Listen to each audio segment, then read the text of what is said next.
man himself. Gypsy.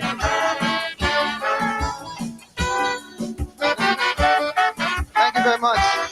A very pleasant good evening to all you wonderful folks in Grenada.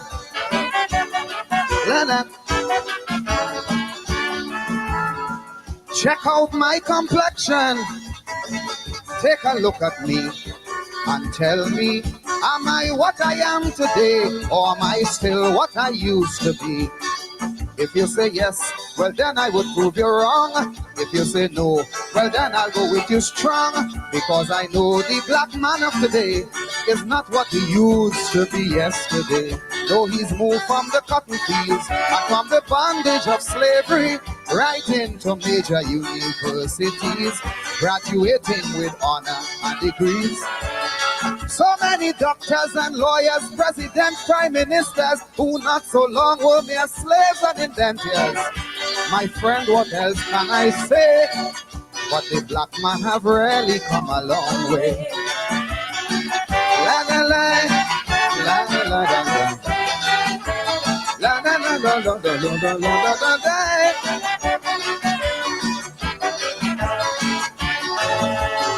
Some still calls him stupid, ignorant and dumb, ignoring completely the conditions and where he came from, deprived of his right to learn, and yet still he learn, and in any field he can hold his own. This is not no questionnaire or quiz, but if that's not progress, you tell me what is.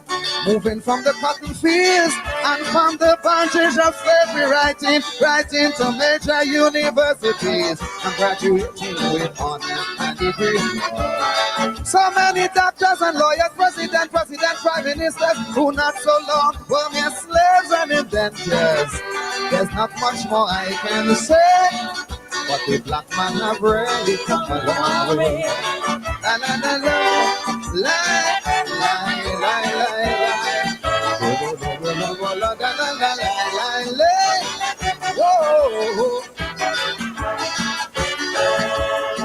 Hats off to the black man, brother. I know we have come real far, but that doesn't say now we have to stay right where we are. Keep on moving up. I beg you, don't stop. There is always room for us at the top. Teach our children the things that are right, cause the black man is yet to reach his real height. Though he's moved from the cotton fields and from the bondage of slavery right into major universities, still graduating with honor and degree. So many doctors and lawyers, president, prime ministers, who not so long couldn't be more than slaves and indentures. My friend, what else can I say? But the black man have really come a long way. Whoa, whoa, whoa, whoa, whoa, whoa. La la la la la la. Thank you. Into major universities and graduating with honor and degree.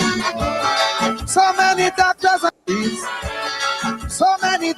and lawyers, presidents, prime ministers, who not so long were mere slaves and indentures. My friend, what else can I say? But the black man have really come a long way.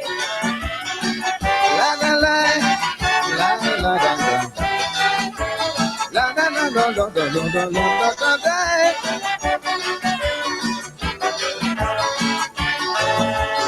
Some still calls him stupid, ignorant and dumb, ignoring completely the conditions and where he came from, deprived of his right to learn, and yet still he learn, and in any field he can hold his own. This is not no questionnaire or quiz, but if that's not progress, you tell me what is. Moving from the cotton fields and from the bondage of slavery right into major universities and graduating with honor and degree. So many doctors and lawyers, president, prime ministers, who not so long were mere slaves and indentures. There's not much more I can say, but the black man have really come a long way. La la la la, la la la la.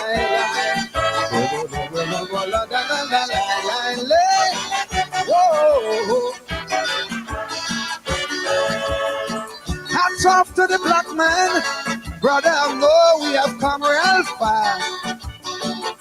But that doesn't say now we have to stay right where we are. Keep on moving up. I beg you, don't stop.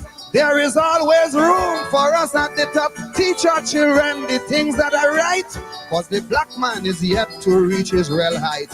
Though he's moved from the cotton fields and from the bondage of slavery right into major universities, still graduating with honor and degree. So many doctors and lawyers, president, prime ministers, who not so long couldn't be more than slaves and indentures. My friend, what else can I say? But the black man have really come a long way. Whoa, whoa, whoa, whoa, whoa, whoa. La la la la la la. Gypsy, Winston Peters, black man. The black man has come a long way. And indeed, we have come a long way. We may be going through some trials, some storms, but make no mistake, we have come a long way.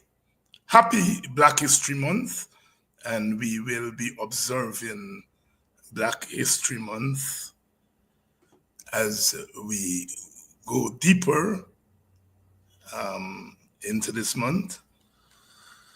Starting in the United States, almost 100 years ago, Black History Month, and started as Negro History Month, and then it became Afro History Month, and we now have Black History Month, not only in the United States, but it has spread across the world. In England, they have their Black History Month.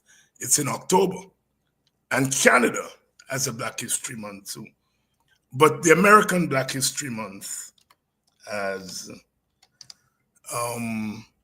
become the global Black History Month. Good evening to all of you. And welcome to this evening's edition of Politics 101. Please share the link. GHK Lall is here and he's ready to go. And you know, it's always an interesting program when GHK Lall is here. You know, I called his name last night as I was critiquing some of my friends, the middle class Indian Guyanese leaders and opinion shapers who don't belong to any of the opposition parties. The vast majority of them,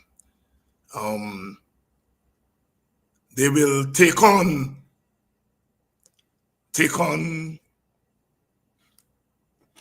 safe things. They will take on Exxon.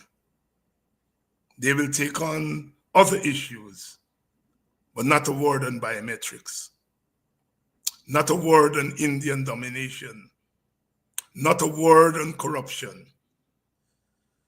And some of you all shame them by putting their names here. I didn't call their names. And I made the point that GHK Lall is the exception to that rule. And you know, it pains me because I belong to that group of African Guyanese who fought when a black government overreached, paid the price.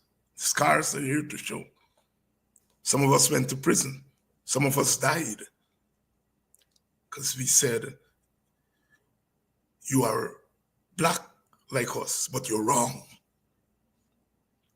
And we thought that that would have been an example for our Indian brothers and sisters. Oh no, oh no, oh no, not a word. And some of them fought Burnham tooth and nail for less than what is happening now. Less. I don't want to label them, but it's something that pains me because some of these people were with us in the trenches, hammering Burnham for less than this. Whatever you said about Burnham, he may be a lot of things, but he would have never taken the wealth of this country and distributed it in such a shameless, shameful, inequitable manner. I couldn't see Burnham doing that. But these people do it. Look, just 24 hours. Look at the corruption.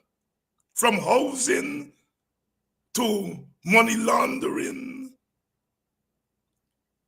I noticed Melly Mel come out with another one. I'm not saying there wasn't corruption under Burnham. That's not what I'm saying. I'm saying the level of corruption. Yet, those men fought Burnham for that. And this government is doing it, and they remain quiet. It's something I will go to my grave being very disappointed about my country in. As a teenager, so many of us joined the struggle. We came from homes where they love Burnham. And a lot of our young people say, but Mr. Burnham, you're wrong. And we paid the price. And some of those Indian comrades who were with us fighting Burnham, not a peep. And as you all said here last night, they use we. And although I wouldn't use that term, I endorse it. And that is why I have declared war. And you know what's my war? I not one word of criticism of Burnham anymore. Until I see those Indian comrades come out on the front line against this government, not one word criticizing Burnham or any African leader. I've declared war. That's my war. As they say in my village, water and carrying away my lap 2 times. Water not carrying my lap 2 times. It's a shame. It's a shame. And it bothers me. Not too many things in politics bother me. But that bothers me. That bothers me. And that is why GHK Lall is so special.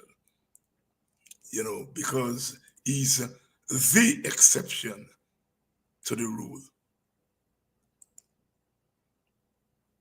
I'm in the village of Buxton on the east coast of Demerara, where we will be shining the spotlight on someone known to many as the Sage of Buxton, someone who exemplifies Black culture and who was never afraid to create his own table when he was not offered a seat at others. He's an activist, historian, educator, writer. UC Kwayana is a Black icon. One cannot have a conversation about Black history and identity without mentioning the contributions of the great UC Kwayana. Sidney King, who changed his name to UC Kwayana, Swahili for Black Man of Guyana, was born on April 4, 1925 at Lusignan, British Guyana, on a sugarcane estate. At age 7, he would relocate to the village of Buxton. He joined the teaching profession, becoming a primary school teacher at age 15. Politics would soon become a staple in his life, becoming politically active in the 1940s at the village level when he, along with a friend, organized the Buxton Ratepayers Association. He would continue to engage in politics on a formal level, but it was his view that politics was not just about winning seats at elections, but instead about human freedom, and that was where his interest lied. By 1947, he would become a founding member of a small group of politicians led by Cheddi Jagan, who formed the People's Progressive Party. After the PPP won in Guyana's first election under universal adult suffrage in 1953, Kwayana would serve as a Minister of Communications and Works. In 1953, the British government suspended the constitution after 133 days, throwing the PPP out of office. Kwayana and others, for fear that they would cause civil unrest, were detained. By 1957, he would leave the PPP and form the first Pan-Africanist organization in the Caribbean called the African Society for Closer Relations with Independent Africa, also known as Askria. He later joined forces with the People's National Congress due to their Afrocentric stance at the time. He was later expelled from the party in 1971 after calling for a new political system of shared governance.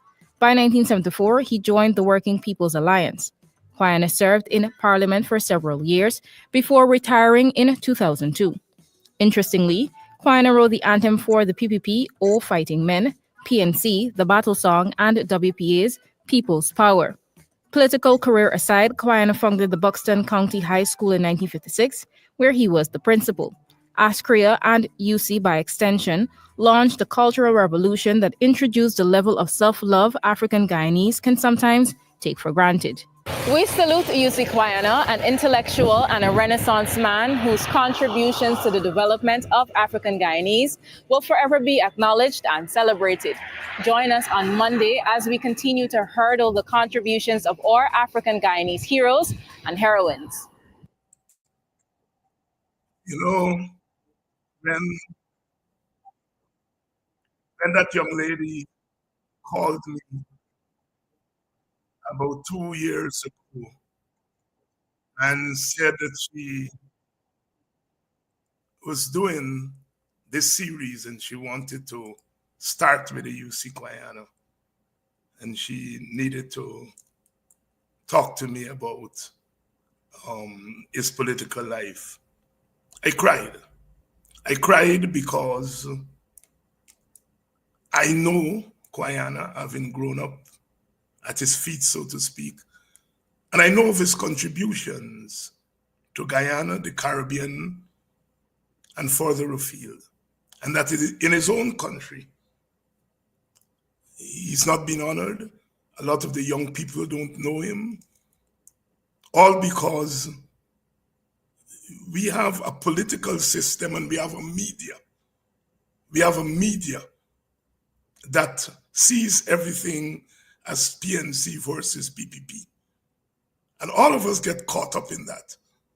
And it was good to see a young lady, young woman, with the presence of mind to say that she wants to start her series.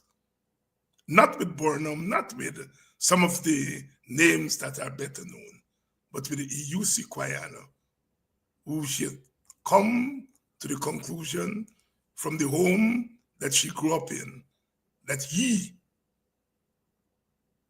is the black man of Guyana, UC Guyana in Swahili.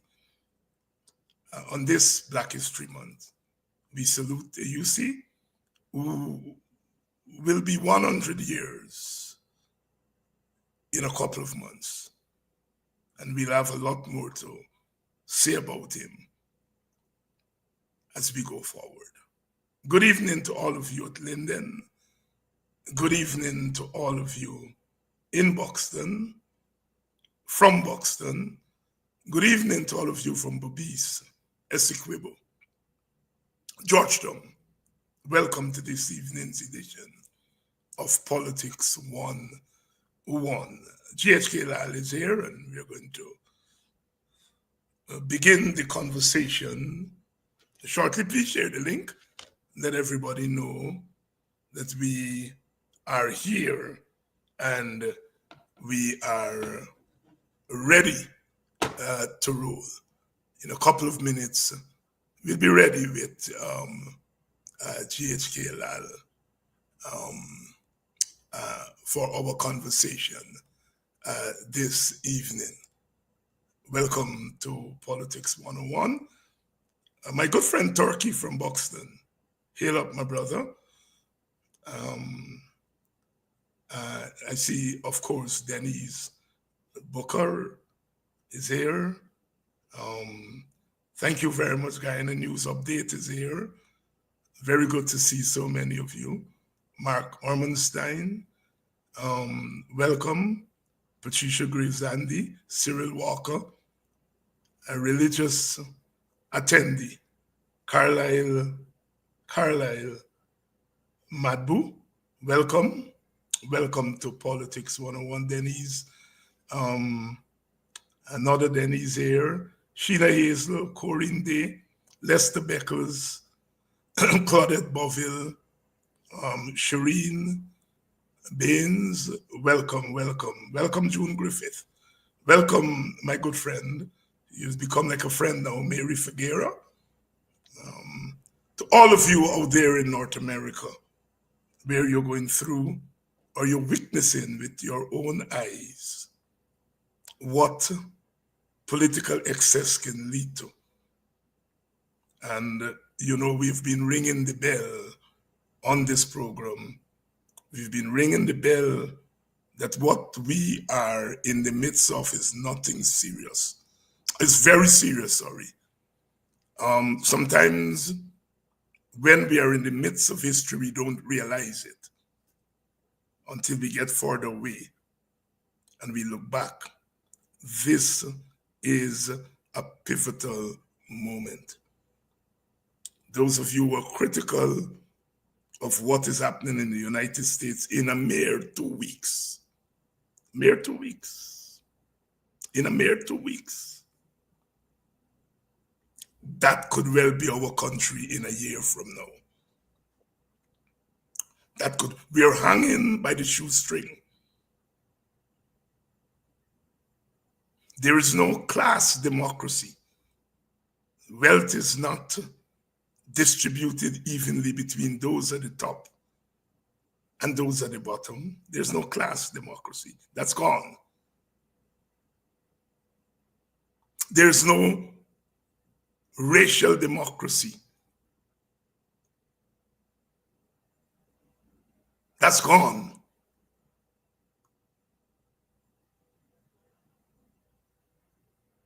We are barely hanging on to what we call electoral democracy. But the attempt, some will say the reality of the PPP capturing the electoral machinery means that we are almost without electoral democracy. There is no economic democracy. We are at the door. We are at the edge. The one world democracy that we had left is almost gone. If democracy means rule of the people by the people, tell me whether the people are ruling Guyana or whether Guyana is being ruled by the wishes of the people. No. If democracy means, as Sir Arthur Lewis defined it, redefining it for those of us in post-plantation societies like Guyana, he said democracy means that all those who are affected by decisions must be at the table to make those decisions. We scholars call it substantive democracy. Rule of the people by the people is formal democracy. And Arthur Lewis from St. Lucia, took it one step. He said, all those who are affected by a decision must be seated at the table. No formal democracy, no substantive democracy.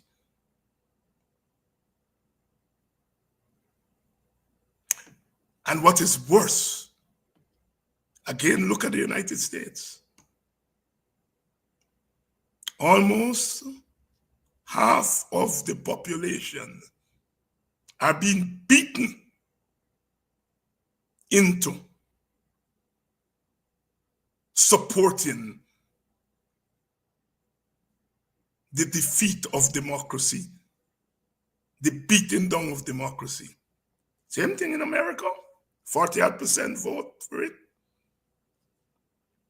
We are at a place. I was coming home from work a couple of minutes ago and hearing on the radio that 1,000 people have showed up in front of the Department of Treasury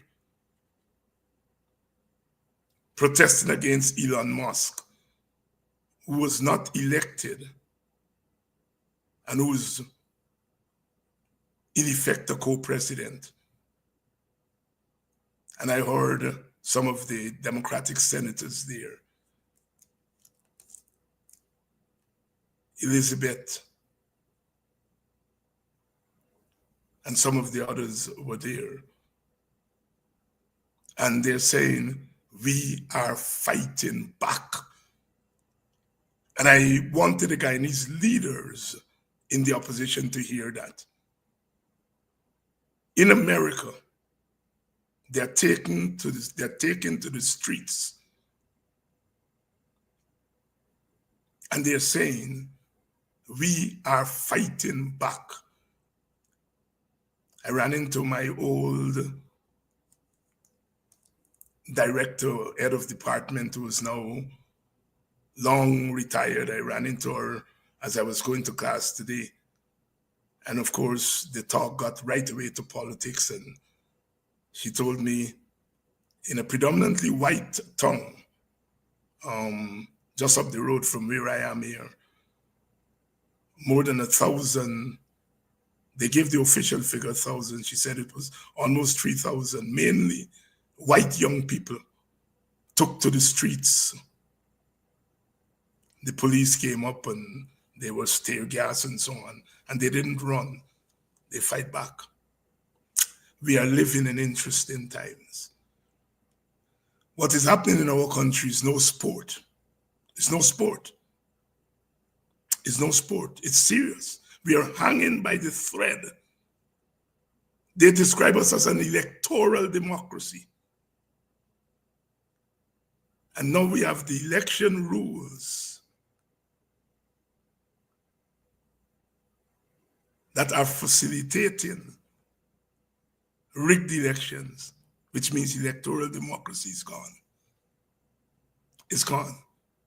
If it's to be restored, then we have to restore it, and we have to fight back.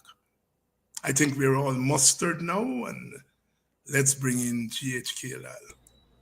Good evening, Brother Gabriel. Good evening to you. Good evening, everyone. Good to be here. Very good, very good.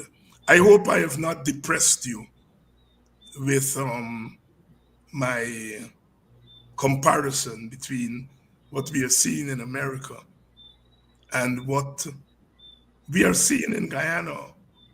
And perhaps because our society is such a divided society and we don't have one single public opinion, the weight of what is happening is not sunken yet in Guyana. Your thoughts?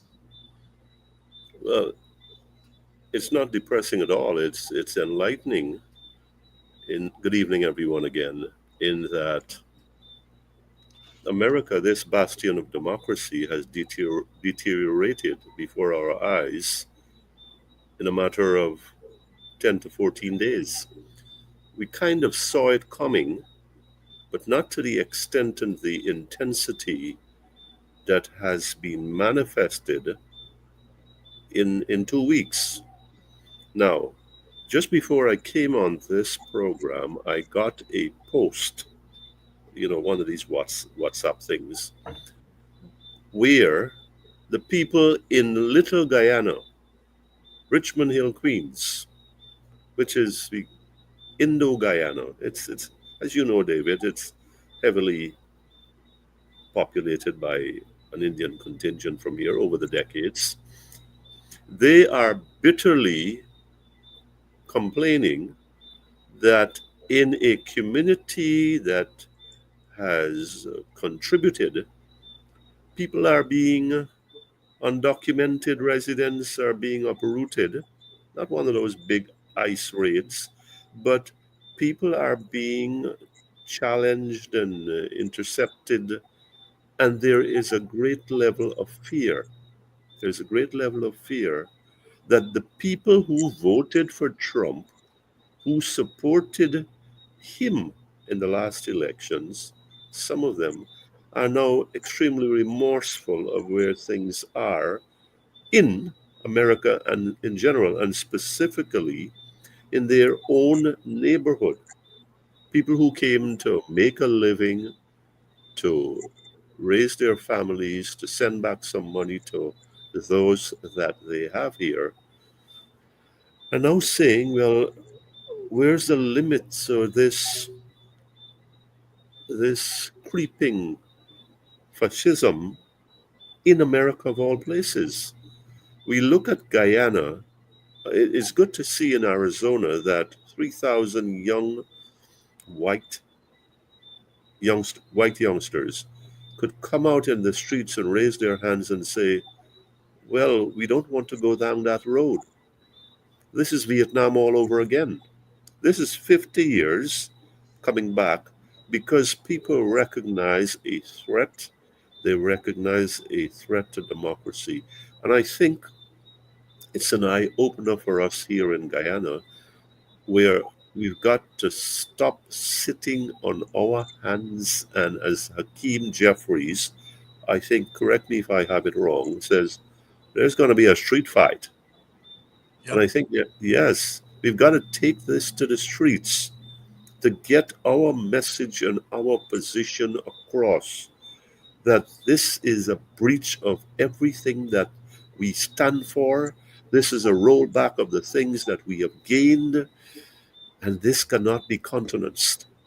So for me, I don't allow these things to get me depressed, because if I do, then I am not as energized as I should be to make the little contributions that I make, for example, on this program or in the print media or wherever. So I look upon these developments locally and overseas to just to bring me to that stage, to unleash within me that interest, that fight, that vigor, that you can't sit still. You cannot be silent. Because when you do so, the so called good men, and I'm not a good man by any definition, the so called good men are those that allow evil to flourish. We've got an evil in Guyana, and I think we've got an evil, not I think, we can see this plain as day, that we've got an evil that has been suppressed for a while, and now it's really exploding. And I can't begin to think where this is going to end and where this is going to lead, where this is going to end. I mean, there's been some stoppages, Mexico and Canada, but the Chinese have come out swinging, and Yes. the EU has signaled this is at the macro level, but at the individual level, there needs to be that cohesion. What your group, the WPA, called, oh, I'm sure we'll get to that. That one voice against tyranny, that one voice against the undemocratic, that one presence that holds one head. And I would like to see that in the United States starting now. And I think the time is here when we have got to be vigorous to be about that. Vigorous to be about that. And we will get to that WPA's one voice. I was, going through YouTube and found this analysis. I can't tell who originated it, but it seems like somewhere in the United States, people are suggesting it may even come from semi-officialdom. Really, using the WPA's call for that one voice. Um, in a brilliant analysis. I haven't had a chance to play it on this program yet, but we'll come back to that. We have to go straight um, into this land deal story. Started out early this week with um, the story being broken that gentleman in Queens was allegedly funneling money here to small parties that are fronts of the PPP, and was money laundering, and the matter attracted the attention of American officialdom. Then we heard of properties here and in America, prime land, um, um, being given away left, right, and center.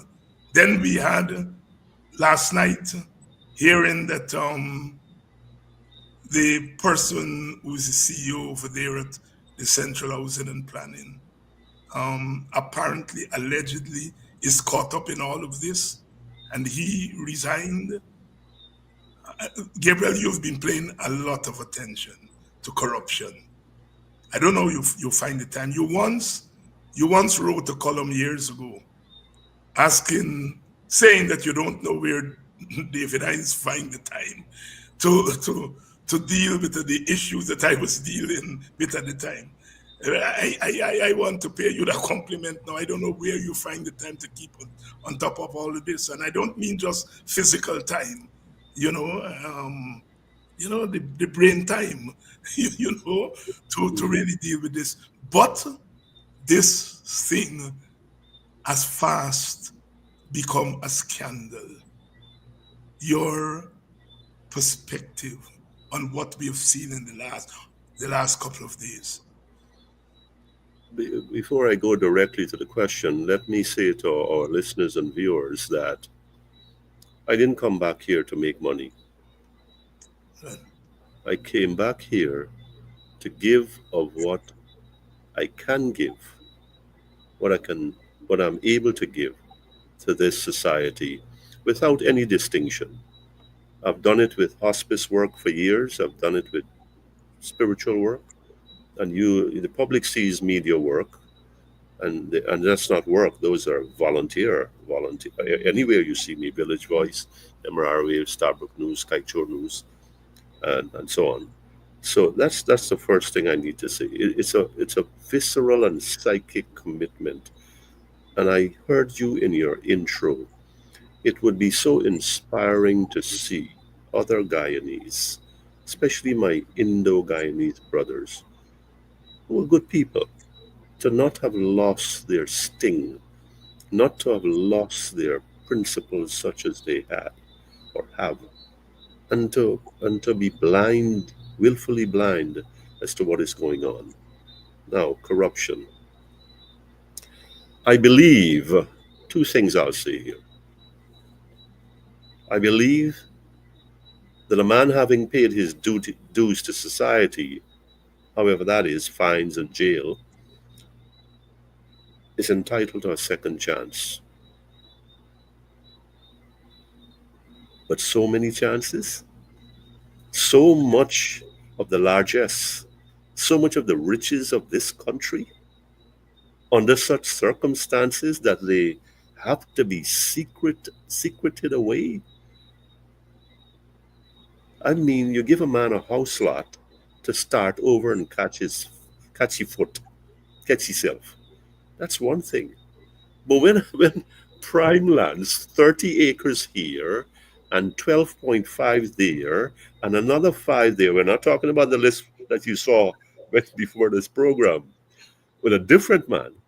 I'm saying, who is behind this and what is going on here? I mean, this is not corruption. I mean, this is more than this. This is a serial crime, a series of crimes happening under the radar. And thank God for wherever that came, that we can have this revelation that first appeared, I think, in the Village Voice, and then now whatever is it the fan, and people are running for cover. Oh no, we have no business relationship with this guy here, and so on and so forth. There are two names that have come out from the New York area. One with this supporting of small parties. That happened in the last election, and we didn't find out until afterwards. Until after, yes. Everybody came and said, trust us, we are not joining with the PPP nor the PNC. And what has happened? Almost all of them have ended up in the pay, collecting the perks from the PPP, almost all of them. I think maybe Anug is the only, well, not even Anug could be spared because one of its people has squatted in Parliament. So I think that stench and stain extends to there. So you had these stealth parties, as I call them, these plans, these moles.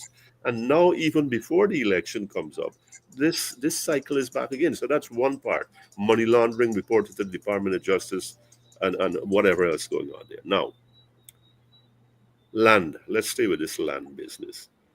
If somebody like me want a house lot and the people listening here, living here, they can tell you, oh, no, no, no, no, you got a house already and whatever else. How does a man get 30 acres of prime land in what the Ogle area, and this thing is kept hidden away from the Guyanese public? And it's not the only piece of land, and it's not prime land. It's these lands near to road developments where you can put up all kinds of structures and just mint money. You're your own central bank. You can print money because of the business you're going to do. And then you're going to tell me that this is an economic democracy? Then the president is going to have the boldness and the bravura to say to us, oh, this is one Guyana. This is one guy. How does a man get so much land? How does this seeming quid pro quo occur where there's this connection from a father to a son, and then that property in Jamaica, and I have a good idea where it is because I used to live on Hillside Avenue. That for 770,000 US dollars, over $750,000 US dollars, is now in play, is now before us, and we are saying, is this quid pro quo? Is this a quid pro quo for favors done here? Is this a bribe? What is this? What is this? Now, you mentioned that. So, first of all, that is wrong. And I think that is the tip of the iceberg in the corruption fiascos that have been happening in this country. You talk about corruption, say, what corruption are you talking about? Oh, it's only 5%. And we look in, our eyes are focused on contracts. We are focused on procurement and the tender board. Rightly so. Rightly so, Professor Hines, and rightly so, my fellow Guyanese. But there are all these other areas where corruption is nefarious and vibrant, vigorous, to use that word I used earlier. I mean, it's like an octopus. The head, the corruption octopus, the tentacles are all over in the governance of this country. So when you tell me about clean governance, then I want to laugh in your face. I want to spit in your face. Let me put it this way, anybody who says that. This is where clean governance is hung out to dry.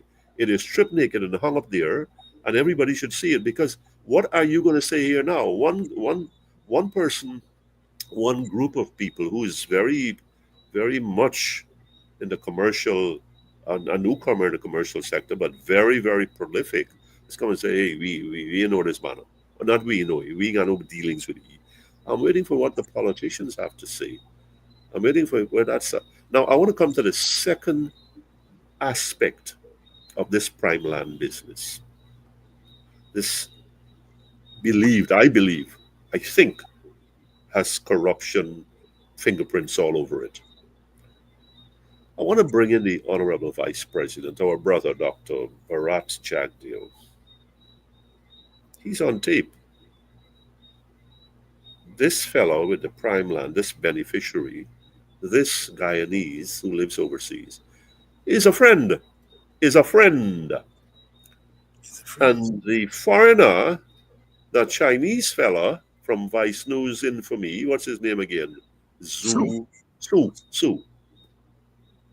Is a friend. He's a friend also. He is also a friend.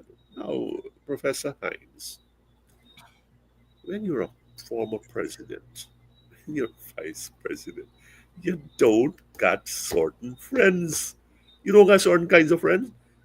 Look, we are poor people. I hear you talk about Buxton growing up, and I could tell you about growing up poor in other areas and struggling as a young man. And certain friends you just don't got. Show When you me your company, I'll let me tell you tell who you you who you are. There you are. You didn't have to go to school for that. No. That was ingrained in us, and Yes. that was embraced by us. That here, certain kind of people, man, listen, we didn't even want to take a beer with you, if you could afford to buy a beer. But the fact is, one, two, and they got some other shady and sketchy characters that maybe can claim friendship with the VP and I don't know, whomever high up in government. So when you have that kind of friends, and then they get this kind of business from the patrimony of the people of this country. When I say I'm not talking about oil, that's a separate story. I am talking about the prime land patrimony, the contract patrimony, and the fruits of this land that are so inequitably shared. Clearly, the friendship has its utilities. Clearly, the if I s- in, look, we live in this country. I know the president. I am a friend of the vice president or the attorney general or whomever. That has weight, Professor. Yes. I mean, once I am a known friend, and it's not some fake business I get now with, that has considerable weight in this country. And maybe I don't even have to say that because it's known. And if a leading politician could say, these people are my friends, man, the scale just almost go tumble over to the other, capsize, if you see what I mean. Hence, I'm looking at the dots that we have in the public domain, not something you make up or I make up or we exaggerate it, but straight from the horse's mouth. And we say, friendship has its rewards.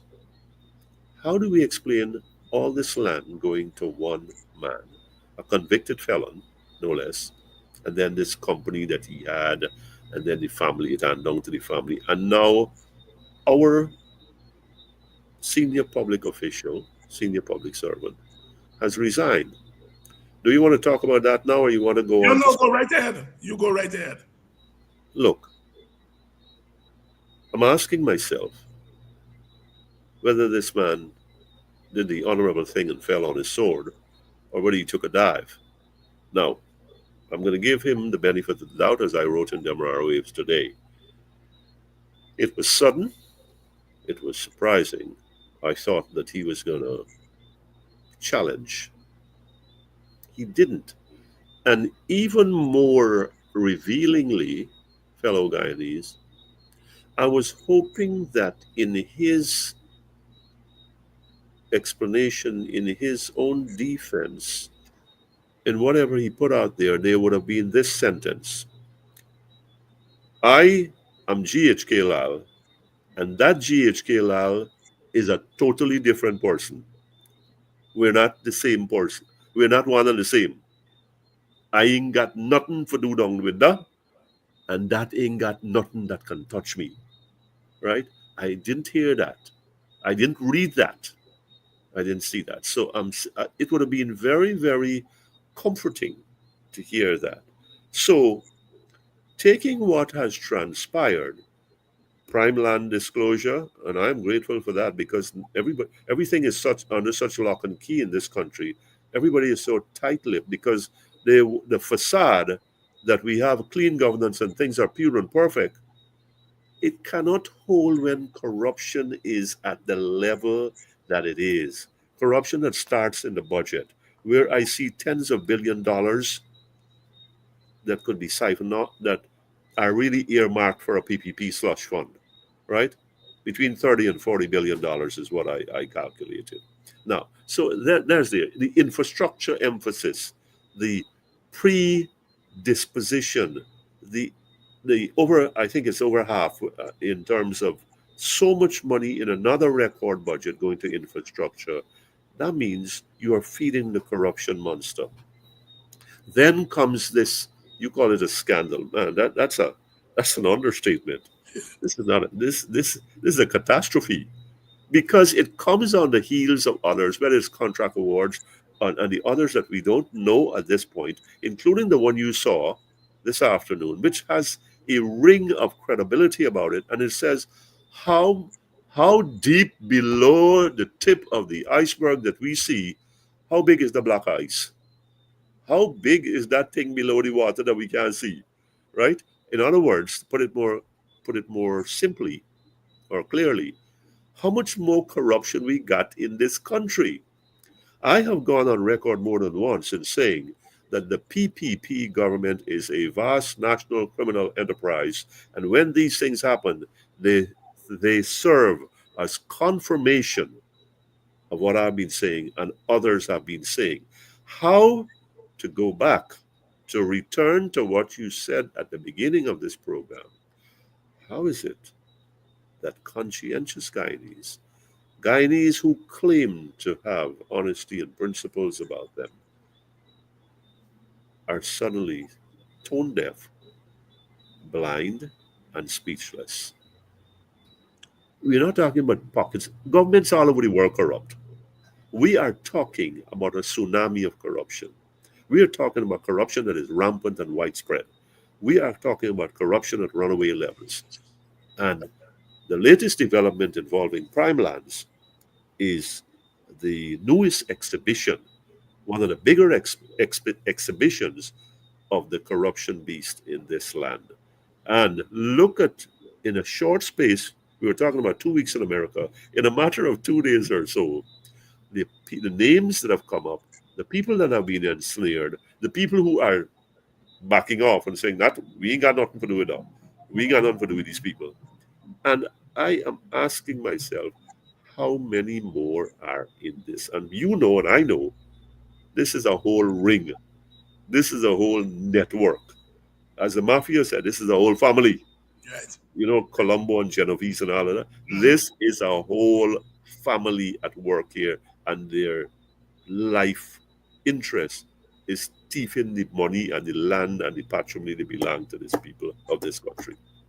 Of this country, GHK Lall here.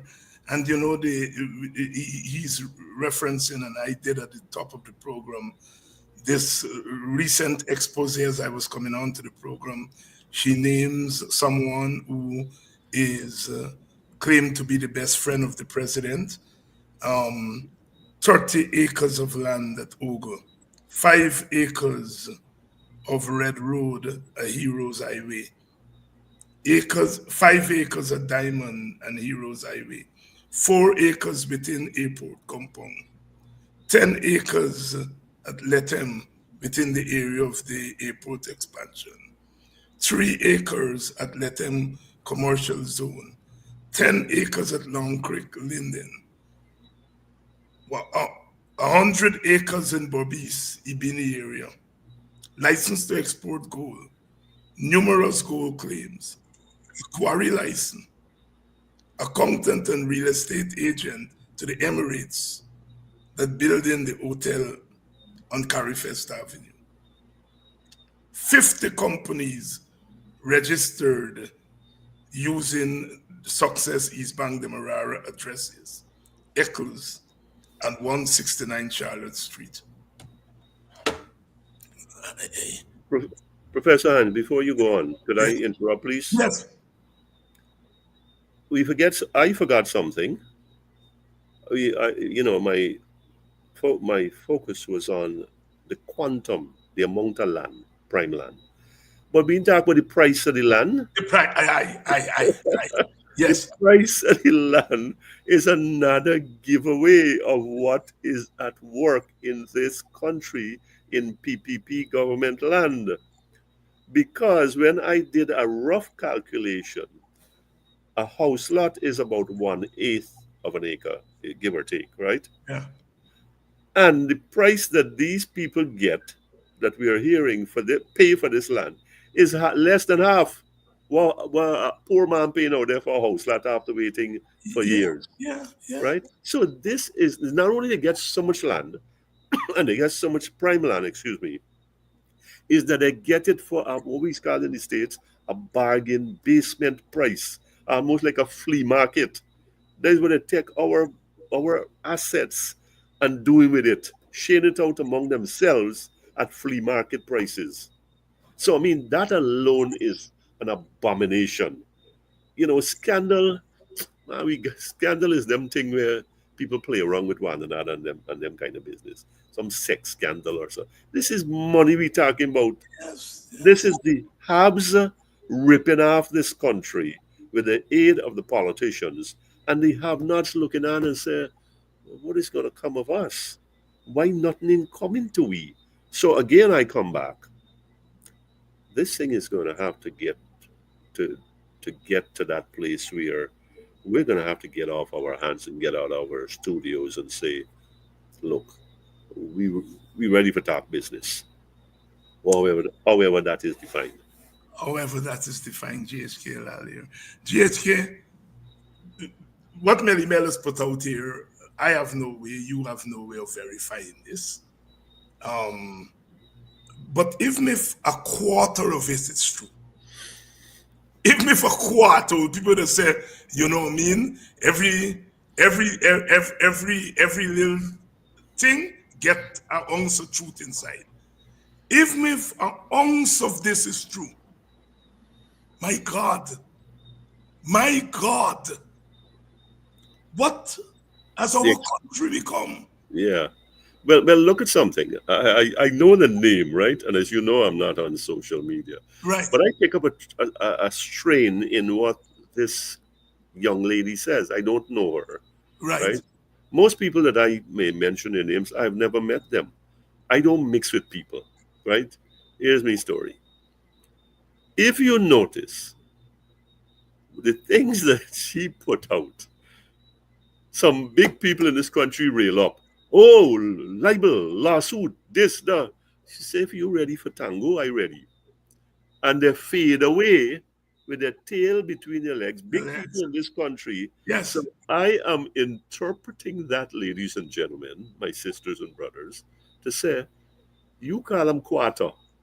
The thing got more than an ounce of truth in it. It got significant substance, which she speaks from a position, I don't know if it's all the time, but she speaks from a position of conviction and confidence. Here, I know what I'm talking about. And the source of this thing, it's strong. So if you want to be wrong and strong, come, step forward. So that alone tells you when she put out something like this, but 30 acre here and this down there and whatever, and who is what, and who's the beneficiary. She is on firm ground. she's on firm ground. GHK Lal, here this evening, we are going to, it's Black History Month, and I want to put in some little tidbits, not long, for you all. So we're going to take a short 2 minutes break to observe Black History Month.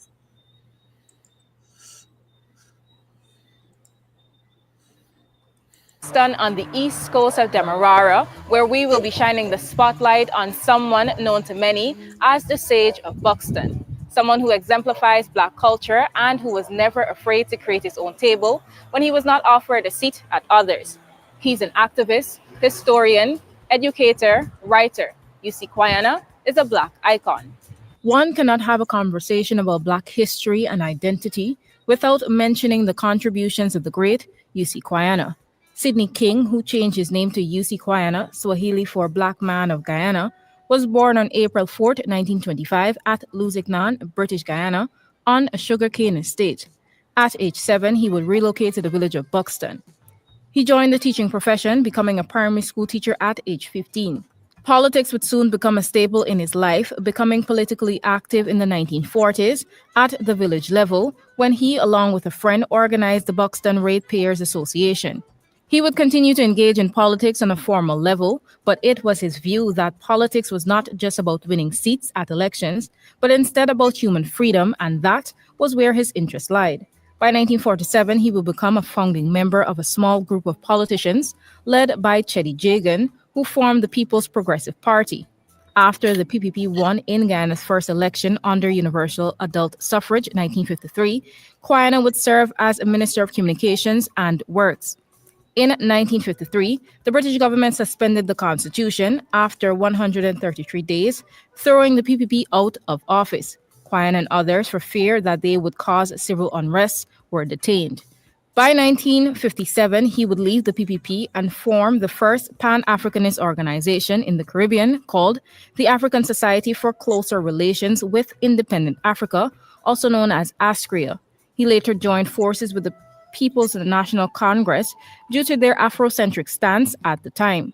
He was later expelled from the party in 1971 after calling for a new political system of shared governance. By 1974, he joined the Working People's Alliance. Quine served in Parliament for several years before retiring in 2002. Interestingly, Quine wrote the anthem for the PPP, O Fighting Men, PNC, the Battle Song, and WPA's People's Power.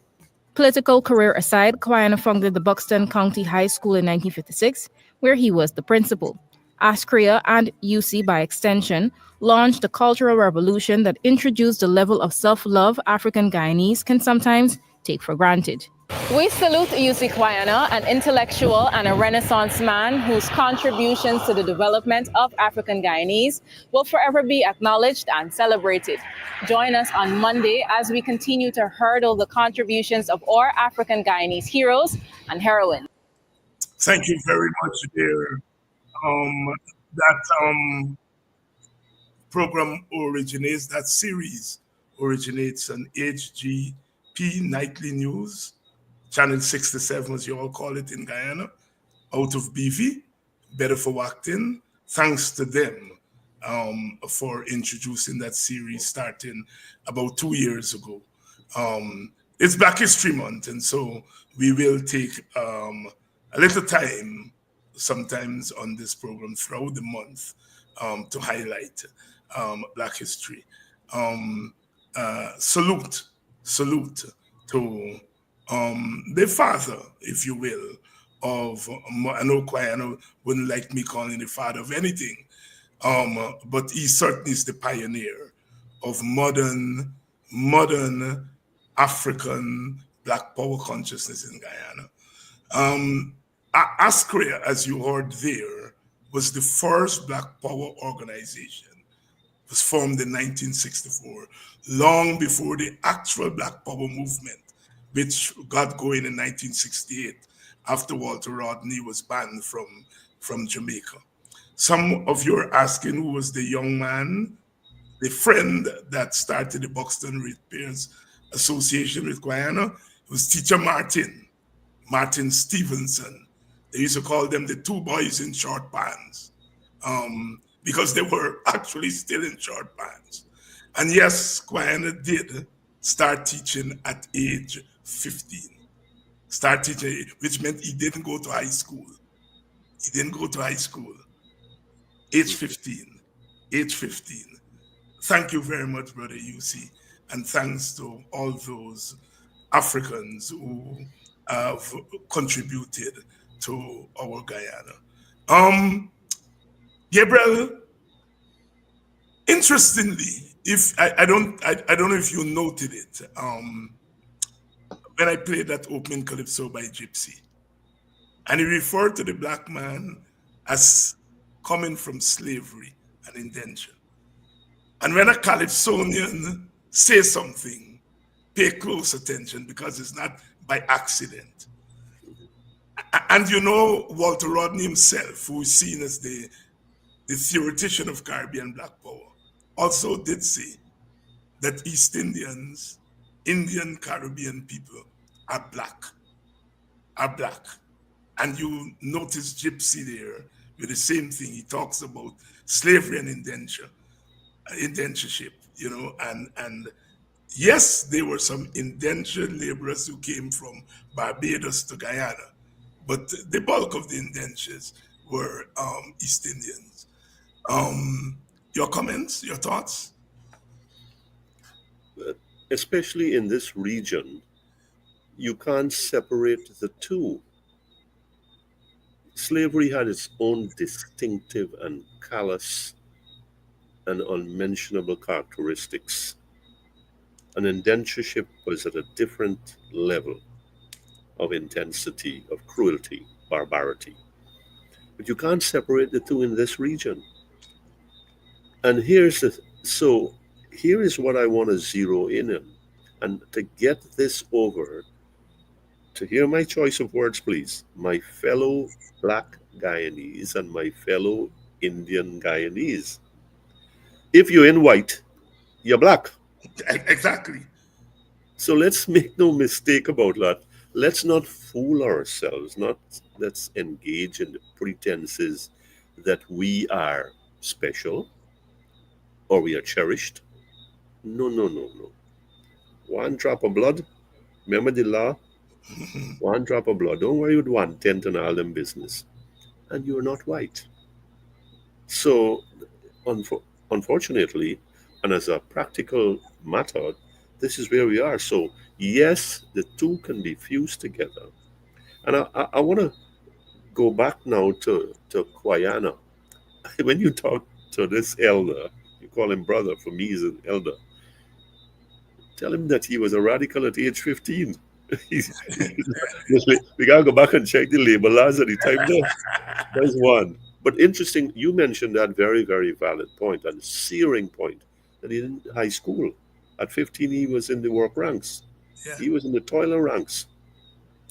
55 years ago, if I have the math correct, 54, here was a black man in a in a black government, or just about outside of a black government, calling for shared governance when he had no reason to. Well, no, no, when it was not the best thing for him, a man like him, to do. Yeah.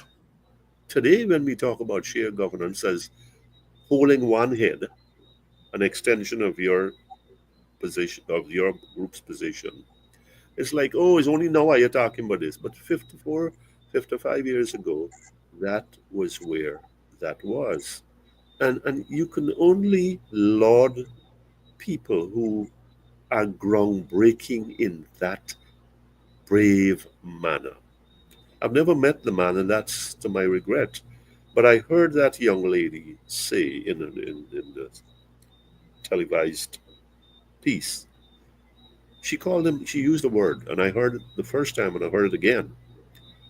Great Guyanese, Mhm. great man. And if there's one who qualifies, who has developed as this land has developed, changed as the contours of this land has changed, it's Guyana. Too many of us are stuck in our Indian and African and PNC and PPP, and that becomes the focal point of our existence. But this was a man who was a thinker, and I must say a visionary. Oh, they call him all kinds of things, a racist and a Africanist and whatever. But look, peel the onion, peel the onion and part the curtain and see what you see of a man who is always striving for a solution. We're always looking, we are not looking for solutions now. You know what we're looking for? Scapegoats. We're looking for who we could beat up Yeah. and who we could trash and put down and do all kinds of things to them. Hear my story. How long are we going to go on like this? Slavery, indentureship. We've got a new slavery now, and we are willingly indenturing ourselves to what prevails. I will not be a part of that. No, no, no, no, no. I Yes. didn't come back here for that, and I don't think God make me the way. So let's get that straight. They know that they're gonna reach to this one and that one, and cajole that one, and encourage that one, and compensate that one. Go ahead, go ahead. You deal with them. And I say to them, as the opposition said, when the money comes, and you take the money, right? Yeah. Right? You do what you think is right for you. I know. We got to know where we stand. I got to know myself. At the end of the day, we got to face ourselves in the mirror. I got to come here on this program or any other program and say, this is what I stand for. This is who I am. And some people may say, oh, good, God bless you. And other people may say, God curse you. Well, they curse Jesus and they curse all them big prophets. Well, who am I? Who am I? Who are you, David Hines? You know what I'm saying? Yes. It's Yeah. part of the territory. And if we are prepared to make that sacrifice, to bear that blow, to feel that lash for the greater good, then we have embarked on something. I want to get out of that mental slavery I want for my people to get out of that mental slavery, the emancipation that Bob Marley spoke about. Oh, we all like to sing about it, but they must also sing about redemption song. How That's right. long are they going to kill our prophets? Prophets while we stand aside and look. Yes, Some say it's just a part of it. We got to fulfill. yeah, indeed. Gabriel Terence Campbell has written to the Department of Justice in the United States to complain um, about this corruption that's happening in our Guyana. Right move? Oh yes, oh yes. Terence Campbell, the man is a fire breather. Let's say that. The Hmm. man breathes fire, right? The Holy Spirit deponee, right? The Spirit deponee. And I have never met him, but I'll tell you, I'm impressed that there is a piece that I have pending. It's done. I've got about 25 of these things done. And I hope that the PPP people are listening. They're done, they're finalized, they're just lined up, right? Hear the story. He is one. If we had 10, if only we had 10. And in a crunch, which we are in a pinch, I can take 5. If we had 10 or 5 like Terence Campbell, to ring that bell and take a stand against corruption, against wrongdoing, against what just is not principled. The man got up on the NRF fund, the opposition nominated him, and they take months before they get around to things because they had some things for tidy up. And he said, is what going on here. So from then I started looking at him even more keenly. And then I said, and then he went from there and they'd start beating me up. This man was favored in their eyes before. Yeah. This man was favored in their eyes before because they had uses for him. But they couldn't deal with his independent streak. They couldn't deal with that strain of truth in him that was broad as a barn. And so when he spoke, when he stood up and said, "This thing isn't going right at the NRF," oh lad, and I understand he's got some other moves planned. That was the first salvo. Then, then there was something else, but then this thing here, writing the DOJ, I think it's necessary. I think it's necessary for Guyanese to step forward and say, we are not satisfied with what's going on. We are concerned at the way we are being governed. We are concerned about the corruption that involves so many other things. And by God, the new administration may be whatever it is, and this one may be so much for Exxon. But at the end of the day, we have to have some sort of stability in this country. And when people see these, not inequities, the, these insulting developments that I am hungry and I am an owner, I have this great big inheritance, and I got for wait for you come around and give me a little extra and pat me on me head and tell me how I'm a good boy and how much you've done for me. I, I don't want to deal with that. And I think that that's where Terence Campbell is looking to bring about change. He is one black man, and I hope I have that right. I know he's from Madhya, and he's a proud man, and I think he's a very principled man from what I've seen and what I've heard. And he's ready. He's made his position clear. I don't know that I agree with him that he is available for political some contribution to political life. But here is a Guyanese that has done well on his own and is not satisfied with that. He wants a better Guyana. You want a better Guyana. I want a better Guyana, not for some, but for all. And for the first time in our national existence, we can say we have the tools and resources, we have the wherewithal to make to make it possible, to make it real for everybody. to have a share. You said at the beginning in your introduction that a contribution at the table, a presence at the table of decision making. This thing can't hold. The biometrics and the bloated lists and the rejection of doing what is right there, and the census and the foreign votes and the cash grants, these things are all intertwined Yes. because the PPP has its back on its heels. So it's going to try all kinds of tricks. And there is a need to say we do not want to perpetuate this system of governance, this system, this kind of leadership, this quality or lack of quality leadership, transformational leadership in this country. And I think that Dr. Terence Campbell has spoken. He has stood up and said, at cost to him, which you've already seen, there, I mean, when you can smear a man like that, how low can you get? He he he's carved some ground out there, and he's set an example for others in this country, and I applaud him. I applaud him. And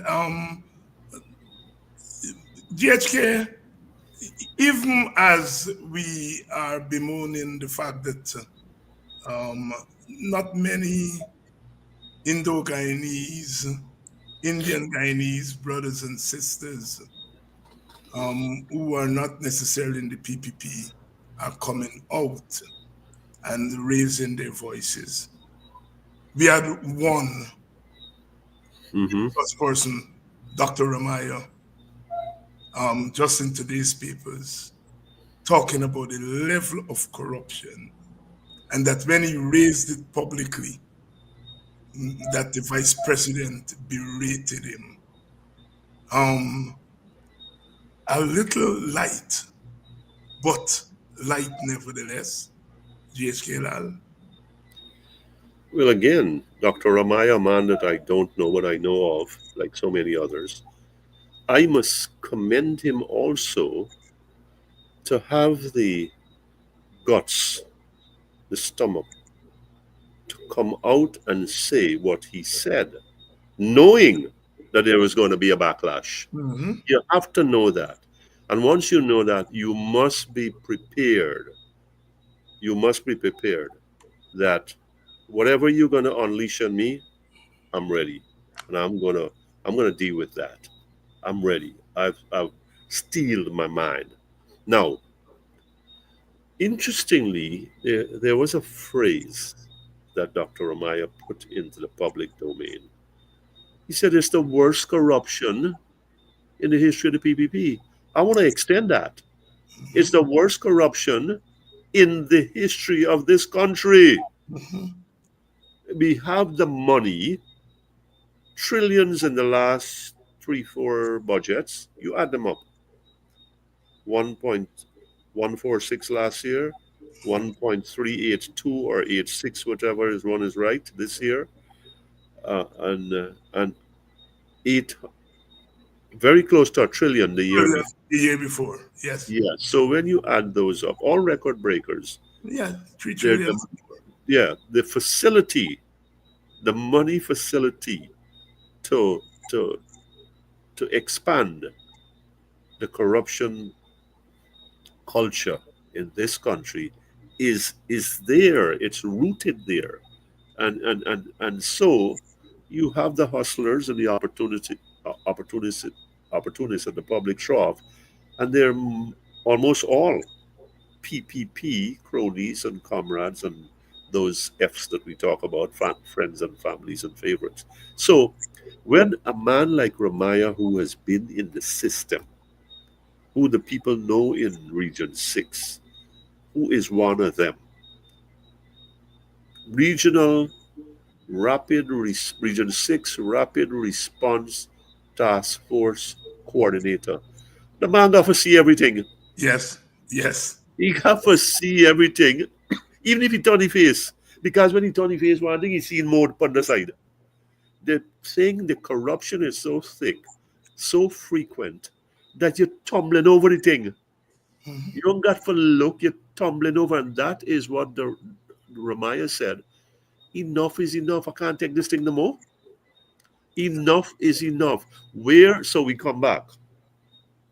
Where are those Guyanese, whether black or Indian, but particularly Indian, who got some sort of conscience in them, who have some sort of standard and say, "Hey man, I don't need the Auditor General.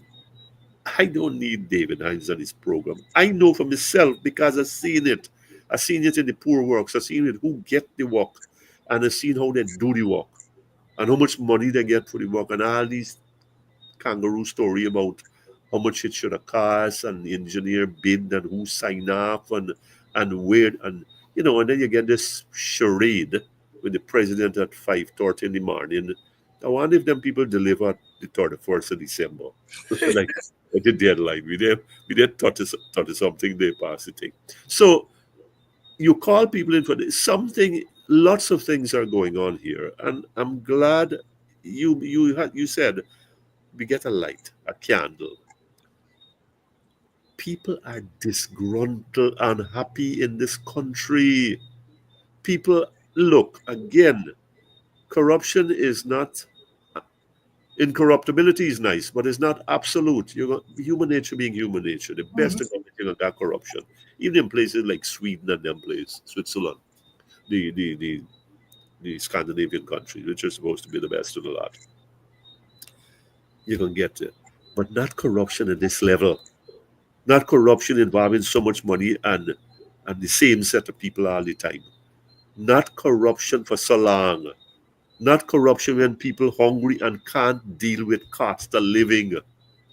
And you telling people at one time, what cost of living you talking about? And now you're coming and stuff $100,000 in there and telling me, hey, Mo gonna come because it's an election year. People are seeing that they are being used, that the money from the oil and the loans are being misused, and they can't take it no more. Why you think Dr. Jagdeo call him and Dr. Ali call him? Both of them call Ali, Mhm. right? Because they are fearful of the fallout. Is more fuel to the fire that they're governing wrong, that they are presiding over a whole set of dirtiness, and there's a price to be paid for that if Guyanese are sensible enough and committed enough to join in that one voice, one body, one head that your group spoke about. Yes, and I want you to dig a little bit deeper into that one voice, one body, one head, and from your perspective, why it is very important for us to hold on to hold aloft that banner, as they used to say in the old days, hold aloft the banner of Ethiopia. Why we need to hold aloft that banner of one head, oneness. Well, being fragmented is a recipe for failure. Mhm. It's as short as that. If there's when there's a little pocket here and another part over there and whatever, and they all talking their messages, what you have is the Tower of Babel. So you get a lot of babble. When you have a coordinated approach and front and approach, there can be a unified strategy that we are dealing with a common evil here, and we do not want to deal with it anymore. There is from that synergy comes the kind of energy that you need, that this country needs to get over the hump and to really deal with what is before it. We are, yes, there are very few of us who are taking openly and frankly into the public space. Two of us are here without patting ourselves on the back. That comes sort of naturally to us. But there are others who are doing their bit, some bigger than some, like the established parties, and others who have an interest. You know how many people have come to me? And, well, more than a few have come to me and said, like, let me see what you got. And other people have talked about third parties and so on and so forth. There needs to be an umbrella group, an umbrella body that coordinates, marshals, leads this thing. So you come back to this place where you are marching in one direction and you've got one heart. What we are dealing with, we must overcome. People are going to snipe at the other side. When Reverend King was there, he had his detractors, but he knew that I got to hold this thing together for us to get results. And I'm going to get some licks, but he was determined and he stayed the course and he crossed some thresholds. The same thing here. It's going to be an uphill struggle, but it's not insurmountable. But I think the solution to where we are, the answer beyond whenever October, November 2025, we got to start looking beyond the People's Progressive Party. We've got to start looking above President Ali and Vice President Jagdeo. All those ministers in there, you're going to tell me there's not one principled one who know what is going on, who are aware, who've got unexplained wealth, who know about the comrades that are part of the corruption machinery and religion, and not one of them can say nothing. I mean, this speaks for itself. Therefore, the onus is on us. So, groups like yours, to do the work, the groundwork. It's hard work to get to that place, and the time is short. To draw people into that kind of structure so that there is a cogent and a cohesive front that faces not only for oil, but for the next elections, the upcoming elections. It's got to start now, and it's got to be really, really energized now. GHK Lall here tonight, and as usual, laying it out in his own humble way, but of course, quite profound. I notice you all are out in your numbers tonight. You all heard me when I co-hosted for Mark Benchop last week Friday, and I catch you all over there. You all going to night school and skipping evening school. Well, I'm glad to see a lot of you all coming and you book back today. Big numbers tonight, following up from last night, but tonight is even bigger. So you all coming back to evening school. I always wonder, we had something in Buxton called Lesson Place. And parents, in the evenings, we used to teach Gabriel Awana Kwayana's thing, you know. In the evenings, we used to teach almost 500 children. And we always wonder why so many. We had to do it in shifts. You know, even at the last shift, students who write in GC, they used to come early, help us with the kindergarten and primary school and so on. And we found out later on, the parents, they come, they said them pick me a place sick, then I go school daytime. Them a place sick. And as soon as 3 o'clock meet, the sickness gone. Because what we did is that we provided a meal for them. Again, Kwayana, his student, they send you a little $50. He come, now go, hi, me and my brother George, I got $50, eh? And we get them lady, and they prepare meals. So when the children came there, they had a meal at Lessons Place. And that thing evolved into a midday meal. And we didn't give it free. We charged them 25 cents. Because we didn't want them to feel that they were getting something free. And of course, village, again, they call it Baba Bowl food. Because 25 cents for the bar. So it become not. But the point is that somebody like myself, if I have anything to do with government, I understand how you move children to want to go to school. And that is so important because we have a 50% dropout in high school. And I think they say 4 or 5% dropout in primary school. Imagine getting dropout in primary school. Mhm. All right? While people are thieving the money left, right, and center, while they're taking the bulk of the money for education to give to contractors to build buildings and not dealing. We call it a lesson. There's a whole rum shop. And Brother UC called the owners and asked them to rent the place. They said, no, we're giving you all free. And we held that lesson there, and children wanted to come. Mhm. George Lamin came to Buxton once to give an emancipation address, and he put his script aside.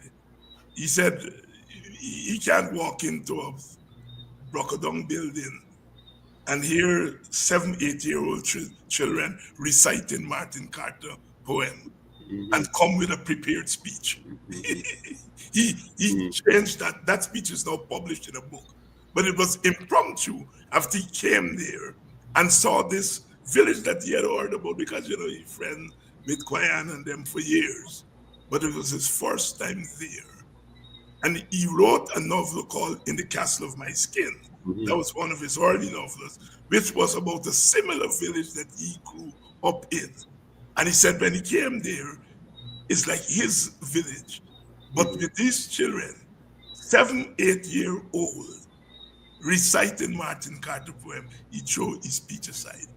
And I tell that story because as the young lady said, when Kwayana didn't have a table, he created a table for us and for himself, that we can make change if we hold one head. And Guyana is being put in such a state of disrepair. It's not just the politics and the economics that we will have to fix if we get into government. We'll have to fix the conscience of the nation. We'll have to fix the soul because these people have messed up and are messing up people, not just black people. We may be getting the big end of the stick, but they're messing up Indian people. You see? And tremendous task. Um, uh, if and when, I can't say if on this program, I discuss me say when we are able to hold one head and take the reins of government. At the end of the day, it's what we do with that government. And we are fighting about who to be presidential candidate and so on. And I telling them we're not there yet. If it's Nigel, God bless him. We are prepared to work with him. Those who are saying Aubrey Norton is unelectable, I want to ask them what is the meaning of unelectable. If them poor children in Linden, them poor children who dropping out of school in Pleasance and Anns Grove and Golden Grove, and then I'm saying, let's face it, if it's 50% dropout in the country, trust me, it's 70% dropout in the black community. And I'm not ashamed to say that, right? And if them little children who dropping out of school could see a Aubrey Norton who look like them, who talking like them, who walking like them, who just hang out where they hang out, that could well be. That could well be. Norton could be transformed into an agent of transformation. Ultimately, people are drawn, even this one in the United States of America. Say whatever you said, there's some people who feel that he talked to them. Mhm. Norton is not Trump. I'm not putting Norton in that category. But I'm saying those who are saying Norton is unelectable is just about class bias. But since all we know, maybe just a few of us can say we are not working class or class. Maybe that poor class looking boy could well be what the doctor ordered. I'm not dissing Nigel because I think Nigel brings other assets. Nigel defend black people, Indian people. There's a reason we respect lawyers. Lawyers defend you. Lawyers can keep you from going to jail. Teacher Martin, you get in trouble in boxing, Martin Stevenson, your parents attack Teacher Martin. Teacher Martin don't want to know whether you're guilty or innocent. He go before the magistrate. Your Honor, this boy come from a good family. No much people get off. But he either argue the law. He's saying this by saying to the magistrate is a mistake. It's a mistake. And at that time, a lot of people didn't understand what Teacher Martin was doing until Sotomayor said that if a Latina or a Latino comes before me, I understand and I have compassion because I'm a Latina. I understand what brings him before this court or bring her before this court. And I'm better able to dispense the law than a white guy or a black guy who don't come from that community. And that's what Teacher Martin was doing back then. Those people are messing up this country, and we need everybody on board. Norton, Hughes, Terence Campbell, whoever put in their hat in the ring, let us come together and hold one head. The more, the merrier. And God knows we need plenty. We need plenty going forward because, like I said, it's not just economics and politics we got fixed. We got to fix the corrupting of the mind. Your closing thoughts. Well, the challenges are many and they're huge, but we've got to take that first step as a people. There are enough people in this country and enough pockets of disenchantment and disillusionment with what is going on here for, I think, there to be a body of energized Guyanese, outraged Guyanese, who say, like Ramaya, enough is enough. We don't want to deal with this anymore. We have had enough. We have seen enough. We know enough. And by the way, it's costing we more than enough. Mm-hmm. We cannot continue to go on where our assets, scarce, rich assets, but scarce, they don't replace themselves. Them is now mango up on the tree. When they gone, out of the ground or under the river. We cannot allow those to be dissipated by taking out the money from the fund and taking the isle as pledging it as collateral without even signing a paper for borrow billions of dollars, US dollars, right? Here is the story. The time has come for Guyanese to make up their mind about what really they want and how they are going to go about it. What we have clearly is working in the interests of the one Guyana that the president spoke about. And he knows what that one Guyana means. You and I know what it doesn't mean, who is outside of that circle. So we've got to change all of that. We need now to be resolved that, look, whatever price has to be paid, whatever we got to put out, this is the time that demands it to be done, and it's got to be done with that one voice, one presence, one head, one heart, and at this one time. Excuse me, and thank you so much, Gabriel. Thank you again. As I said, the class big tonight. The class is very big tonight. Another wonderful conversation. Another wonderful conversation, my brother. Thank you very much. My blessing to share. Good night, everyone. And to you, the audience, I am so eternally grateful to you because I could be sitting here and talking to myself, but I'm talking to almost 2,000 of you live. And within the next 2 hours, it's going to increase tenfold, 50-fold, 20-fold by the end of the night. we are doing things. You know, as I said, I belong to a party that cannot come to you all and say we can guarantee enough people will put the X next to us so that we can win the government on our own. We're not going to fool ourselves. But what the deficit that we have in terms of vote, we will make up that deficit by bringing other things. We will bring our small share of the vote, but we will bring some other things. That mother who came across to me at a function when I was home the other day and said, Dr. Hines, I have to take a selfie with you to give to my daughter because she just graduated from UG. She used one of your articles, one of your scholarly articles, to do her term paper. And she got an A.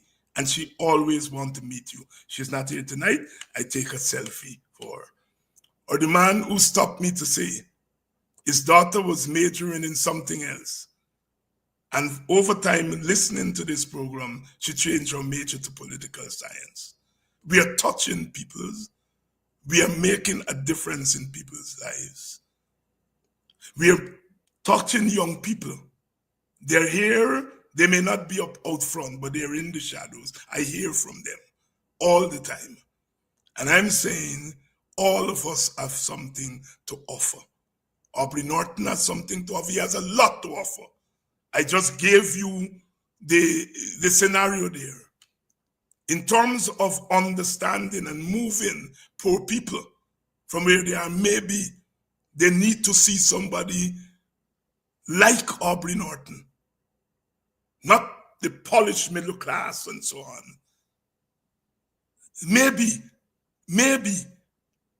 that's the trigger that a boy who dad used to sell Mabi could rise to the highest office. As Nigel said, you can't blame him for born in middle class, but it's what you do with the middle classness. I always say people like Nigel Hughes, they don't have to do what they do. They commit class suicide and they come down and serve us poor people. We have riches in talent. We have riches beyond compare. Don't tear us apart. Bring us together. I am very clear about my role. I am very clear about my role. I'm very clear of the voter who I will target. And they're very clear about where I stand. So this thing here is not, the vote is 75% of the work. But having gotten the vote, we got to govern. We got to govern. And we cannot make the mistakes that we made the last time. We govern in a colorblind way the last time. This time, we have to recognize that East Indian issues, Indian Guyanese issues, are the same as Black people up to a certain point, or are the same as Amerindians up to a certain point. When it comes to class oppression, Indian people are hammered just as Black people and Amerindian people. When it comes to racial oppression, Indian people are shielded because the government is of their race. So they're shielded from racial oppression. But Black people, especially, but Amerindian people too, face racial oppression and class oppression. And if you're a Black woman, you face class oppression, racial oppression, and gender oppression, because we still live in a society that favors the man of all races. And so, therefore, we are not going to be colorblind. There are things that we have to do in the Amerindian communities to deal with Amerindian people issues. I don't think any race in Guyana, the girl children, the little girl children, 8, 9, 10, 11, we know We know. We know. If we didn't know, we know over the last couple of years under the PPP, Amerindian people, children, are more at risk for sexual abuse than East Indian and African children. Yes, there are children in the Eastern African community who are at danger, but the Amerindians are at more danger. There are things about black people. We are landless. And look the amount of land that is being given away. We are landless. We don't want just house lots. We want land, land, land. Look at land, a God country. We want land. Land to build house and land to make money. That problem is specific to us. Amerindians get title to their land. God bless them. East Indian people are getting more land than Africans. The land problem is an African problem, first and foremost. We must not govern in a blind way. This time around, we govern with the eye open. It's a shame that black people are left so exposed to the vultures after their government was in power for 5 years. This time around, we have to do better. And I am pledging on behalf of the Working People's Alliance, and we will talk in the coming weeks as we go by, that we are prepared to do our share. We are going on that platform, and we are going to convince those who are ready to vote, those who busting we off. We going after everybody, and we are going to play our fair share. And I pledge here tonight, on behalf of the WPA, trust us. We not going to bring down the coalition government with any no confidence vote. Take that, take it to the bank. If wrong things are doing in government, we will say wrong. That is the culture, political culture we come from. If wrong things are being done, we're going to say wrong. But you all can trust us. We are not going to bring down any coalition government with a no confidence vote. It's immoral, and I dare say it is even illegal. Because you join together in a partnership with others, and you take it upon yourself not to bring down your party, but to bring down the whole government. I pledge here tonight to you all that WPA will not. We didn't do it in 2015 to 2020 when we were treated worse than the AFC. And some of our members were calling on us, get out, get out, get out. And we argued, and we said, we are not going to be given the tag of the spoilers who bring down a coalition government. It's one thing to bring down a government of your own party, but it's immoral to bring down a government that includes other parties.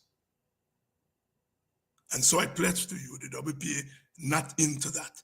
Just as we are not going to use your votes to be some minority government and to hold the balance, the PPP doesn't want balance. So we are not going to take your all votes to bring about a minority government. We will take your votes to bring about a majority government. We are about a majority government.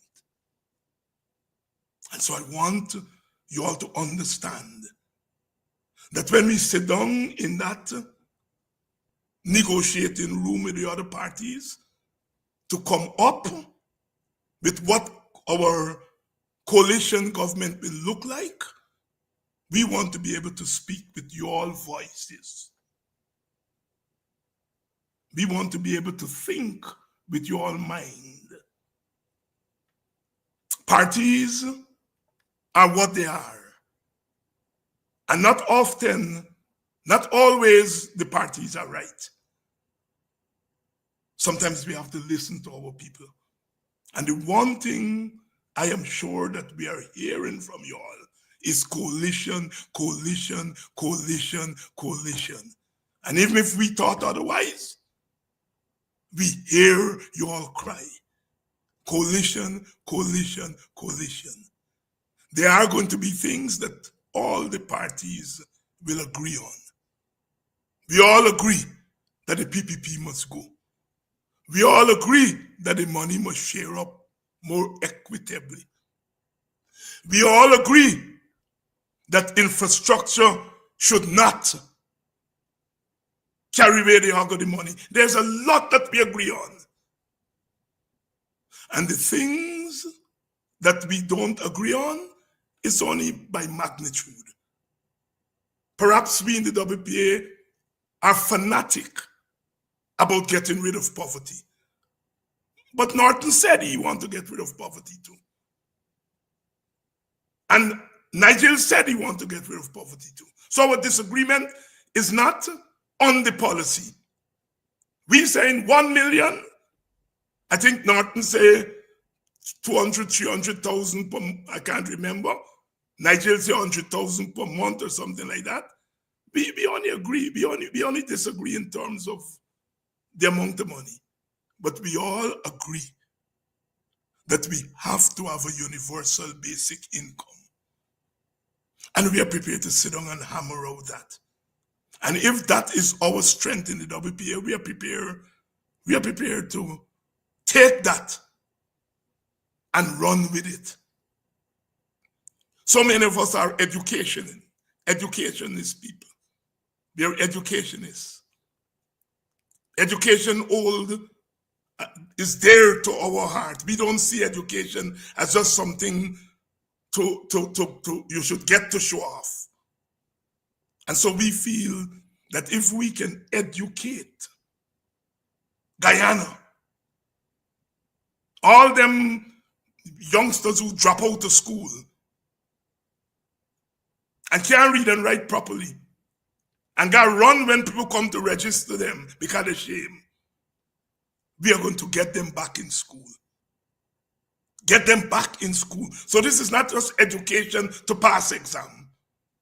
Education to get rid of illiteracy is a sin. It's a crime when you can't read and write. And that crime has to go. And the WPA is prepared to take on the burden too. To take on that burden. Aubrey Norton started in the last government. He opened night schools. And was making headway with them. It Party G got a couple of night schools. We would populate this country with night schools and send our young people who want to drop out of school, 50% of them, send them back to school. Homework centers where our children can go, deck out with computer, and people there not to do the homework for them, to supervise them. Because often when they go home, their mother gone for the watchman work. There's nobody to supervise them, so they can't do their homework. And where families can't do it, it is the government who must do it. And this government, any government that we are part of, will have homework center in each community, so that the children who have nobody at home to supervise their homework, the government will open these institutions to supervise their homework. So for us, education is not just in the classroom. Those schools will become centers. They won't be locked up at 5 o'clock, 4 o'clock, 3 o'clock. They will be open into the night for our people to go back to school. Guyana must become again, even in colonial times, when they used to teach me hickory, dickory, dock, the most, even in colonial times, we take the colonial education. And we were one of the most literate countries in the world. We can get back there. I'm saying what small parties don't bring in votes, we bring in other ways. And so we must get off of this thing. Support coalition. Support coalition. It's the only way. The PPP frightened because the census is showing that the Indian population has gone down to 38%. And so they want me to split up so that they can win with 38%. Force our leaders. Norton showed his hand. It's a coalition. I can win, but I'd rather go with a coalition. WP has showed its hand. The FC has shown maybe 5 fingers, or maybe, well, not 5, maybe 2 fingers, not the whole hand. And we are calling on the FC, show your hand. Because if you show your hand now, you are giving your people confidence. At a time when they're low on confidence, you're giving them confidence. I don't care how they cost me and say I want to get into power through the back door. WPA want to this and WPA can't bring vote and this and that and so on. I don't care. I don't care. We are going for a coalition because the coalition is the best chance we have of winning. Yes, there will be differences. There are differences. But like I said, the differences are not fundamental. They're not fundamental. But I'm saying we got to solve our problems and do it more sensible and more maturely. Every time I hear Norton is not electable, I get vexed. Because you're telling me too that I'm not electable. Norton maybe he just drink at Bamba Mali because he just lime in Georgetown. I just lime in boxing. And I just lime at the Bamba Mali them in boxing. So when people tell me he's not electable, what do you mean? What do you mean, black people? Get out of that stupid talk. He's more than electable. And some of you all saying that Nigel is middle class and so he this and that and so. Nigel is electable. Also, as middle class, he's able to move in a certain station of life that me and Aubrey can't move. Nigel will more easily move in that because that's where we come from. And we need the black middle class. We need the black middle class. They have skills, they have talent, they have money. We need the black middle class. And all that the black middle class means, all it means is that their father and mother come out of the ghetto earlier than me, father and mother. That's all it means. Is that some of we come out earlier than others. So let us not use Nigerian middle class status against him. They are both electable. And we are going to find a way to come up with the best candidate. I wish the Constitution didn't ask us to have a presidential candidate. But that is the way it is, and so we have to have one. But we are going to sit down and come up with the best option. And if the best option at the end of the day is Aubrey, we're going down the road with it. If the best option is Nigel, we're going down the road. And there may be other candidates. There may be other candidates in the PNC. The WPS said we are not putting up our candidate. Not because we don't believe our candidate is electable. We believe our candidate is electable.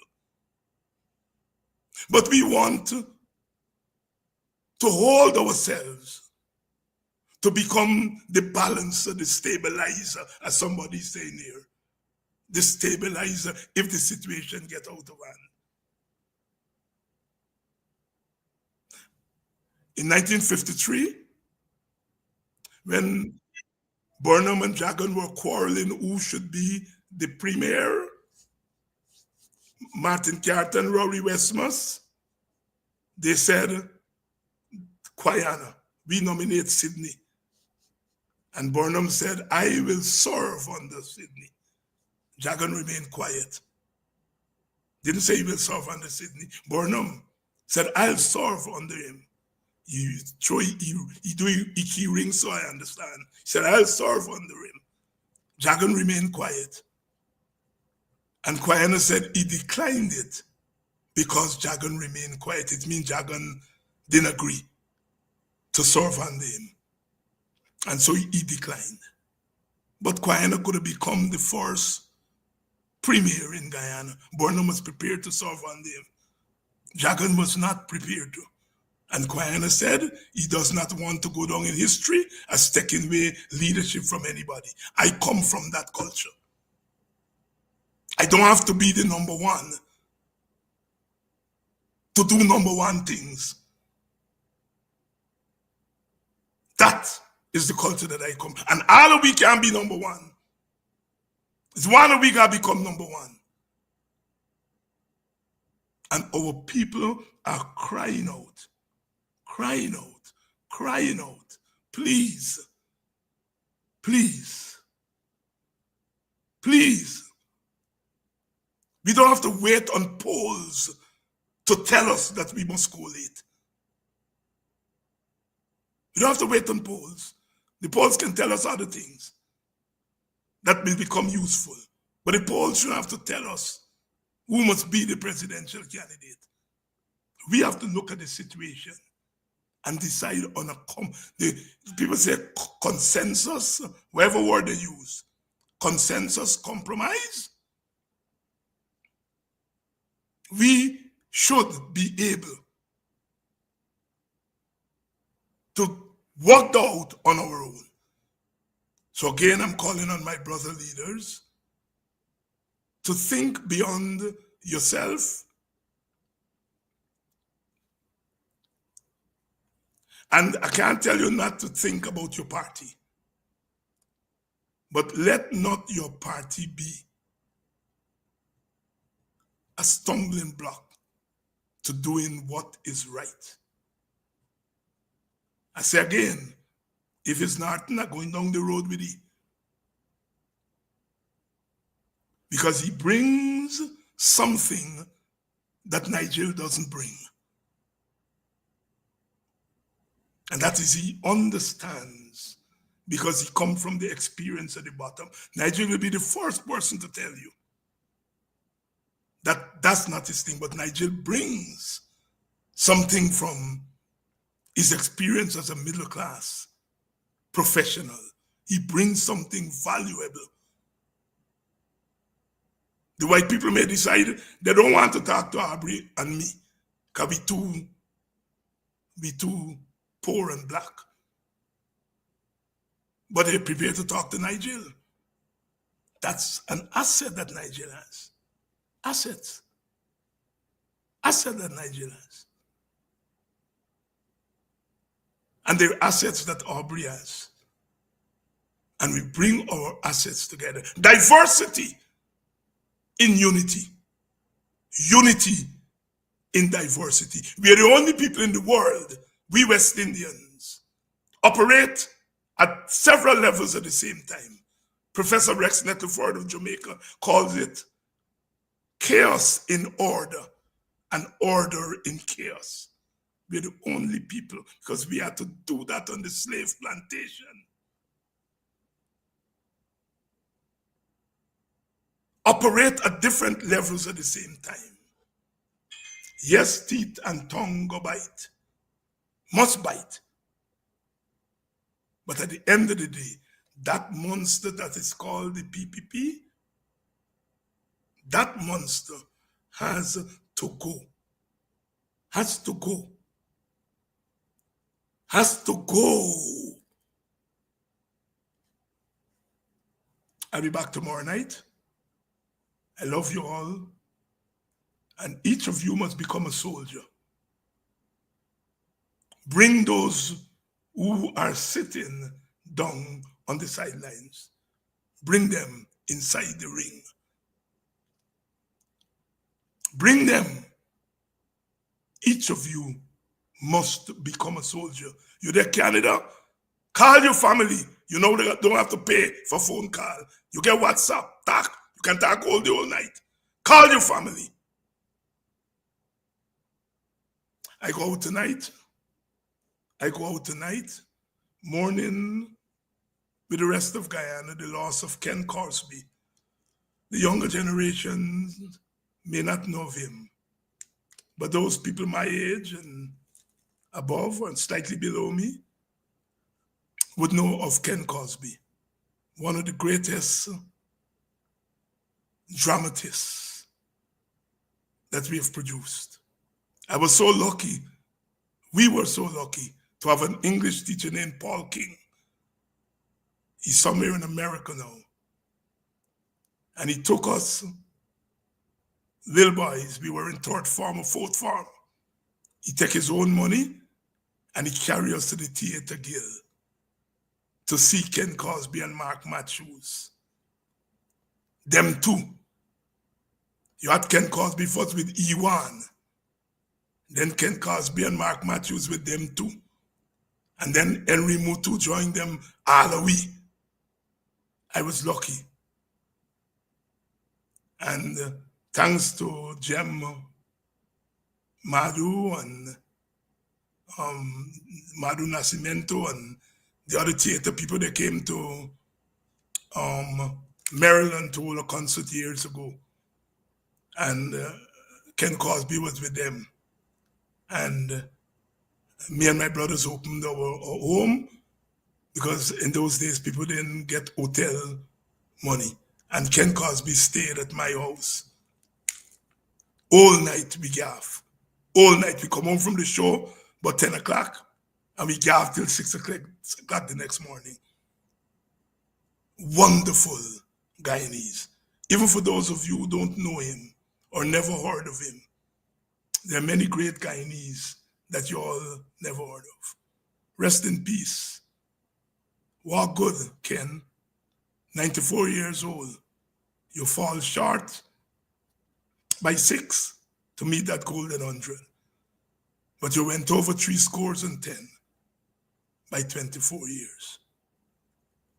You have left a legacy for us to take forward with us. Good night. And I'll see you all tomorrow night.